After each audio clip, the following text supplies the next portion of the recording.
The COVID-19 pandemic ravaged many parts of the economy, but in one sector, the pandemic led to an influx of cash. Venture capital funding for infectious disease companies reached an all-time high in 2020 at $2.9 billion according to an analysis conducted by Pitchbook for Forbes. There were also a record number of new deals, 155, an 80% increase compared to a decade ago.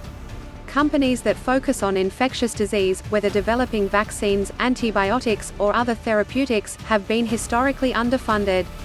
While oncology startups like Grail and Tempus raked in billions and direct-to-consumer brands like Ro and Hims became unicorns, many infectious disease companies in years past struggled to get even a fraction of the same backing.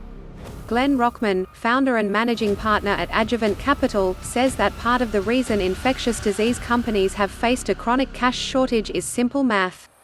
Drugs for cancer and heart disease can have much higher price tags than a new antibiotic that might sit on the shelf as a last resort treatment.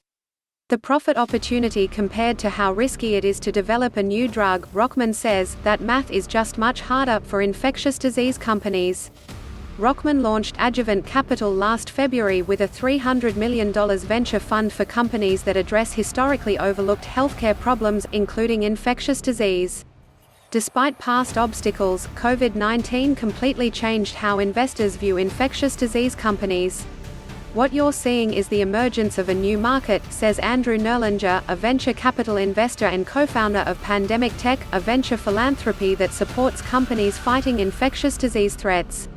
He credits much of the new investment to familiarity. You invest in what you understand, he says, and now everyone understands firsthand the devastating impact of a global pandemic. Lisa McDonald, PandemicTech's other co-founder, says that there is not only new interest in infectious disease from investors, but also from company founders. We saw an uptick in new entrants to the space, she says, noting that many existing companies in the broader tech sector pivoted to focus on infectious disease during the pandemic. Not all infectious disease companies have been underfunded. Moderna, which created one of the world's first COVID-19 vaccines, had some of the biggest funding deals in the healthcare sector in 2015, 2016 and 2018. Before going public in 2018, the company was valued at $7 billion. Its success during the pandemic also minted 3 new billionaires, including its CEO Stéphane Bancel. While the pandemic-era venture funding has been a boon to companies, it's unclear how long it will last.